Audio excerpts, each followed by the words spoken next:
Yo, what's good? If you're new here, I'm a motion graphic designer slash photographer slash just a creative, to be honest. I'm gonna walk you through a set of basically Lightroom presets that I've been perfecting for years. To be real, like I started making these presets back when VSCO was actually trendy and didn't really fall off. But I finally released some presets which you can find on Gumroad, but I'm gonna walk you through. And yeah, if you love like vibey grading, rich skin tones, and edits that actually enhance your shots, then you're gonna want to stick around. So let's get into it. So look, so real quick, I made these presets because for years wasn't really chasing a look, but I was just trying to perfect my craft and get the mood that I really want. And I used to see these crazy edits on Instagram, especially in Instagram's heyday. I don't know what you think about Instagram now, but 10 years ago, I thought, yeah, like the way people were differentiating themselves was the way that they grade on them photos. And VSCO just changed the game for me and the way I looked at photos. I've been using Lightroom for at least 15 years. But when I got VSCO and used some of them presets, it always used to like make me not feel confident about some of my own edits. So it got to a point I just wanted to like get as good as some of the edits I was seeing on VSCO or some of the presets I was seeing on VSCO. And I made a book called One Way Ticket to India, which you'll see in some of my videos, or maybe I can link it to the left or right of this video. And that was me literally. I took a one-way ticket to India and I traveled and had the like life-changing time for like 3.5 months. But I was editing at the time, 10 years ago, through the phone, 9 years ago, through the phone. And when I got back, I wanted to make a book about my journey and some of these photos that I taken. But because it was edited on my phone, I needed to get basically the full res from the camera and put it into Lightroom. And it literally forced me to learn how to recreate some of the looks I was getting as a preset in VSCO. And essentially, because it was a special, some of the edits I was doing, because they were from like a kind of, there's a preset that I used to use called P5, which is like the photo you see on screen now, and you couldn't get that in the normal Lightroom preset pack because it was a special edition. And basically, I just had to reverse engineer how it was created. And to give you a bit of value without even getting into my LUTs, I guess what I learned is that although there's a lot going on with contrast, highlights, shadows, etc., I feel the most powerful place is the tone curve. If you know what you're doing with a tone curve, then you can really achieve some like really sick custom looks. I mean, I've got everything going on in here. I've got a bit of color mixer, but I was just meticulous when it came to getting this look. Because if I could show you the VSCO, if you went through my VSCO feed, to be honest, you'd have to go through years of photos to get to the one that's similar to this. Maybe I can pull it up, but you'll see the before and after, or not even before and after, the VSCO version compared to my Lightroom version. My Lightroom version's got there's finer details that just make it better. It just has more clarity, and there's something about it. It's just better. But it was based on this Lightroom, this VSCO preset. And just so you know about, I guess, the before and after. This is literally the photo before, with no color grading, no nothing. And then this is the after, based on P5. So even in my kind of preset pack, this is in the studio. Actually, you know what? I need to remind myself what I've even called my packs. This is in the studio. The Diaghe Lightroom presets. Diaghe is my last name, by the way. Diaghe Lightroom preset studio pack. So if you're feeling this kind of look and you're creative with your looks in the studio, then yeah, cop the pack and you can get some of these looks. But hold up, let me just see something. Oh, I'm on subtle film. So yeah, as you see. And it's interesting because I think I did P5 remake V2 because I think, let me just see. Yeah, like this look and this look looks similar, but I think because of the different skin tones and maybe because of the lighting, because in this one I got purple for the actual background because I was actually trying to replicate it in a real studio environment. Because imagine if you see this kind of photo, you're probably imagining like, oh, the kind of the main light is like, I don't know, blue, or is an off-white, or is it purple? And I was thinking, you know what, if I want to replicate this look again, I don't want to like make it so extreme that literally I'm gonna have an orange kind of like a tungsten kind of shot, and then I'm gonna dramatically change the light into that. I thought like, let's get better with my lighting, because I did this back in 2016 when I was more into like light painting. I was like, how can I get this closer to the final look? How can I get this closer to the final look? So I was like, all right, let me start off with a similar kind of background. As you can see, the fill lights are similar. So there's like red, a hint of red in the hand. There's a hint of orange. So basically, I've got about 1, 2, 3 lights in this. As you can see, the same here. I've got the yellow here. I've got the red there. And I've got a bit of purple here. So actually there's 3 lights here, but the difference with this light is that literally I think this was like a torch, or like a small like handheld light. This was like to be honest, all 3 of these lights were handheld, whereas from my shot I had to set up the lights on tripods. So yeah, I think there was 2 lights on the left, a red and a yellow, and then I had like a main light that wasn't on me too much, but more in the background, a purple light. So anyways, as you can see, they're very similar, but I used P5 remade V2 because as you can see, to kind of get it closer to the other image and just look better with that current lighting, V2 looks better in this case. As I said, this is the original shot. If you apply P5, V1, you get that. If you apply V2, you get more of a vibrant look. Studio V1, I think I've used that on this shot actually. It says file can't be found because I haven't got my external hard drive plugged in. But yeah, guys, look, I got a bunch of presets that I've just released. So as I said, let's just walk you through a couple. We got the Lightroom black and white pack. Now, to be honest, I think people should just experiment with black and white. But if you like some of my looks, you can get into that. Let's see if I've got. Let's go back to my library. Black and white pack. So, like, this is the before and after in the black and white pack. You know, that was the shot before. Like, and what I love about messing around with Lightroom and getting some of the looks that you want is that literally I didn't have a studio. This was in my sister's crib. She had hardly any space. So I think if I even showed you the original shot, which actually I won't show you the original shot, we did a lot of like just basically shots of her flinging her hair back, and I just wanted like an expression that just felt dynamic and expressive with her hair. And I knew that in the end, I was gonna get a shot like this because I was inspired by Belly. If you've watched Belly, classic Hype Williams film from the 90s. I just wanted to have that dark, rich tone, and I just knew what kind of look I wanted. So as you can see with the black and white pack, if we go on to this shot and I go on to my presets that I've made, if we go on to black and white belly, actually hold up. I think it's a combination of 2 looks. That's what I mean. We haven't done this in a little while. It's a combination of 2 looks. So let's put D1 Canon. Yeah. Then let's go to black and white. And I reckon there's going to be a lot of reds that I want to darken. No, oranges. Okay, we're starting to get similar. And look, already, if I want to put more contrast, I can boost the yellow up. Already, without doing too much, okay, cool. It's not far off. I would say the black is just a little bit of an off black because I've got color grading.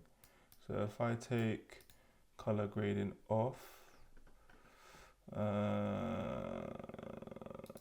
Reset all three. And then this has probably got a little bit more contrast. Let me see the tone curve compared to that one. Yeah. So, whoa. Let's do something.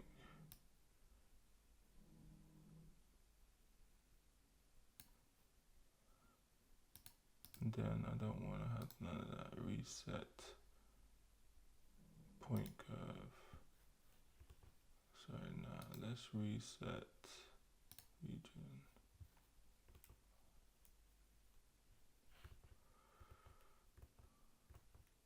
Anyway, I'm not fully replicating this photo, but you get what I mean. You know, with a bit of, you know, messing around with the highlights. We don't want to take it too far. Anyways, with a combination of D1 and then going into black and white and then literally pushing down, what do we push down? Pushing down the oranges, the reds for sure, pushing up the yellows, you know what I mean? We start to achieve a look that's very similar. But as you know, with presets, or as you might not know, it's a way of, it's a starting point, you know, it's a starting point to achieving a look. So if we go back to my test subjects, let's go back to studio presets. You know, at the end of the day, when it came to something like this, on the studio presets, if you go to, I've got so many presets. If we go to P5, as I said, instantly I can just click it and you've got the look. You know, so you could say to a certain extent that the P5s are more developed than the black and white shots. But anyway, you know, at the end of the day, we've got a few different kind of vibes in the preset pack for black and white. I developed the Blue Note one because basically I had a Blue Note inspired graphic design cover that I made with Doc Brown and Tony Bones. So yeah, there's a few looks in the black and white. I don't expect black and white to like be off the roof because it's black and white, innit? But I think as a starting point, if you like any of my shots that you've seen online that are black and white, literally between all of these kind of presets, this is pretty much what I use. The Acaso action cam one doesn't really work outside of the action cam. You need to have the action cam and it makes shots look kind of dreamy. Yeah, anyway, I got like calibration pack. To be honest, this is free. This is so like kind of minor, but it's very important. If you're one of them people similar to me that when you've looked on the camera LCD screen and you're like, why can't I love the color that I see on the back of my camera? Why am I not seeing that on my computer when I've imported it in? If you've got a Canon 700D, 550D or Canon RP, like what I've got, get this calibration pack because you should basically use that on import, and whatever you see on screen, it'll come in the way it is on the camera. So, for instance, so like it looks very like kind of a minor difference, but if you're very like, if you want your stuff to be like pixel perfect, like me, you can see. So, which one's on the left? So, for instance, yeah, this is how it gets imported in. This is what it look like when you just put that subtle tweak, so it looks exactly the same on the camera. I've got a neutral color profile on my camera, but I think this will work for any color profile. Yeah. It might look so minor, but sometimes you just don't want to be messing around with. If you like how it looks on the camera, you don't want to be messing around with how it looks on the computer. Just like, actually, I love that look. I want to achieve that look without any hassle. So get the free pack, calibration pack. if you want to make your shots on your Canon RP look exactly the same as they were on your camera on import. So I use that literally for on import. So if you see on, just so you understand what I mean, when I import, I've got like a preset. So you go, look. So when I import any shot, it goes through the calibration RP preset. So I don't need to mess around with, oh no, that doesn't look like how it looks on the back of the LCD. So yeah, that's that. Diaghe film. This is inspired by, literally, I've got a, is that still recording? Yeah, I've got a, I've got a Canon AE1, and I love the warmth in the kind of shadows, and just overall there's just a warmth to it that's not quite like Portra. I know loads of people like downloading Portra, but it's just based on literally using different stocks of film and just loving certain looks. And just now I don't only tweak my film scans, I also put it on my digital shots. So as you can see, like this shot is like kind of dull, it's on the digital camera, and then just gives it that warmth and saturation that I want. Once again, this is on a vintage lens, and then just put a bit of warmth to it. I don't know, just gives it that vintage. I mean, it's a vintage lens anyway, but it just gives it that feel that just feels a bit more warm. So you can see that's just very bright. There's no reds in it at all, and it just gives it that warmth. Once again here, I just, and I feel like when you look at some of my travel shots, that red is in all my shots. It just gives it that warmth. So yeah, once again here, it's like a standard digital photo, and just that Diaghe film look makes it a vibe. But yeah, studio, I've already went through all of these, but once again, I'm really proud of the studio preset pack, because I've been like editing photos for years, and to make something look like, obviously, if you guys can see, that's me. Before I had the braids or the locks, to be honest. But yeah, the fact that I can make shots look like, I don't know, like a 90s photo shoot, and the skin looks decent, you know what I mean? And just have that on tap. It's great. These work with DNGs, probably work with PNGs as well. Not PNGs, JPEGs, but these really work well with raw files. I love colorful studio shots. So hopefully that preset pack helps you out. And then travel, I mean, this is where it all started, with understanding about color grading. VSCO really changed the game for me when it came to color grading, and if it wasn't for using that on my mobile back in 2016 when I was backpacking, traveling all over like Southeast Asia, I wouldn't have been able to understand how to achieve these looks after. Because as I said at the start of the video, I essentially edited these photos on my phone, and then I needed to understand how can I get this look in Lightroom, and that's been my journey of understanding how to make these presets. With these presets in particular, I think I've tried them on DNGs, I think I've tried them on raw files, but because essentially when I was traveling, I wanted to hold as many photos as possible on the limited memory cards that I had. I shot all JPEG, so the travel pack presets is optimized for shooting on JPEG, which is obviously less dynamic range, but it just works instantly on JPEG. I was shooting on a Canon 700D, but with a bit of tweaking, this should work with like raw files as well.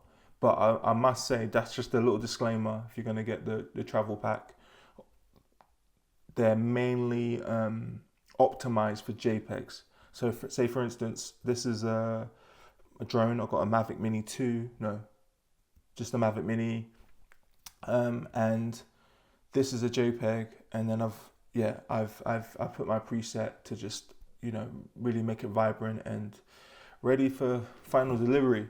But once again, this, out of all of my preset packs, the travel pack is mainly optimized for JPEGs.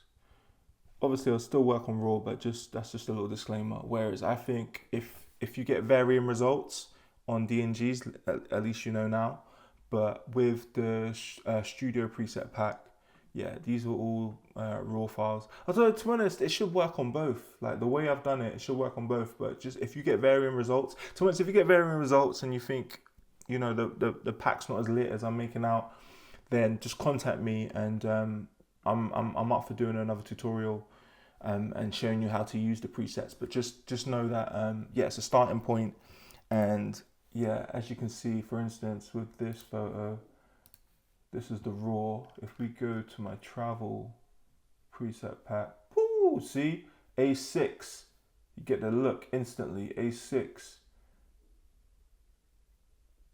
And then there's the other looks, but A6 is the one. So A6 looks exactly the same. So for instance, I apply it, let's go over here. Look, it's almost exactly the same. If anything, I made it a little bit darker. But yeah. But anyway, guys, that is my preset pack. If you go on to Gumtree, if you go on Gumroad, as you can see here, you can get all of the presets I've just talked about on the left of the screen. Black and white pack. The calibration pack is free, because yeah, that's just something that hopefully is just helpful for people that have got Canon RP and just want to make sure they get this exactly the same look that they've got on their LCD screen on the back of the camera. Yeah, Diaghe film, studio pack, preset, travel pack. So yeah, if you want the ultimate pack, obviously you get all of them. There's instructions in there to how to install, so I won't be doing that in this video. But otherwise, yeah, man, like as I said, I've been like tweaking and perfecting and mastering how to get that look for years, and hopefully this really helps creative photographers, creatives that have got Lightroom and just want to achieve sick looks. So yeah, hopefully that really helped you. I appreciate you watching, and if you want me to go more in depth with anything, then I'm more than up for doing a few more tutorials. But honestly, if you don't get the pack, just know that as a little tip, the tone curve is a game changer. If you really understand what's going on in here, you can start to achieve like mad looks. So that's the only game I'm giving right now. The tone curve is the game changer on how to achieve looks.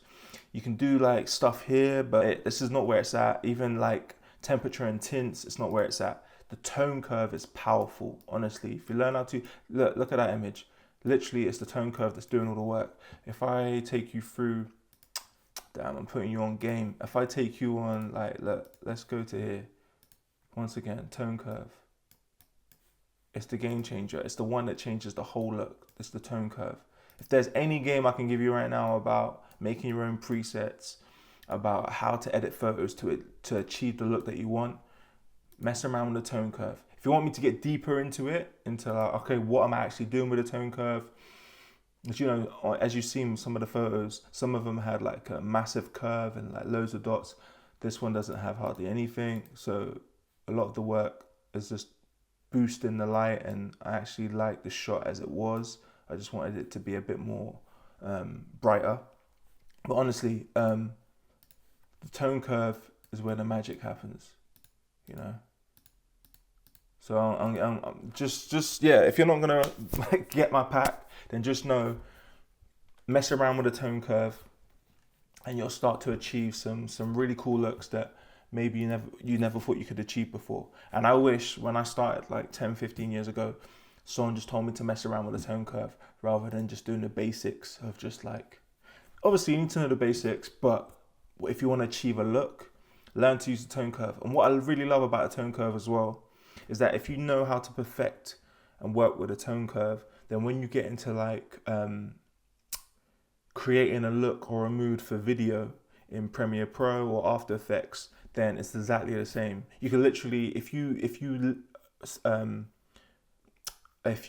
literally just focused on working on the tone curve, you could translate some of your looks from Lightroom into Premiere Pro or After Effects, because it's the same principles, it's the same tool. Whereas some things like the color mixer or getting into the details and lens correction and all that stuff, yeah, it won't translate to video. There's even like a tool you can get that literally you can copy your look from your preset from Lightroom, and it can basically turn it into a LUT for Premiere Pro. And to be honest, it's good. It's a bit, you know, it is great if you keep on doing the same look. But what I would say is that if you learn how to use a tone curve, just literally just copy and paste the kind of look. Not copy and paste, because you can't really copy and paste, but like copy what the tone curve is from your Lightroom to Premiere Pro, and then save it. Save it as a preset, because I haven't released my video LUTs just yet, but that gives you a little bit of a hint of how I made them. But anyways, rather than going on more of a tangent, hopefully I put you on game. If you want to support, if you like some of the looks that you're seeing, then honestly, just go to my diaghe.gumroad.com and yeah, get some of these packs. Alright, peace.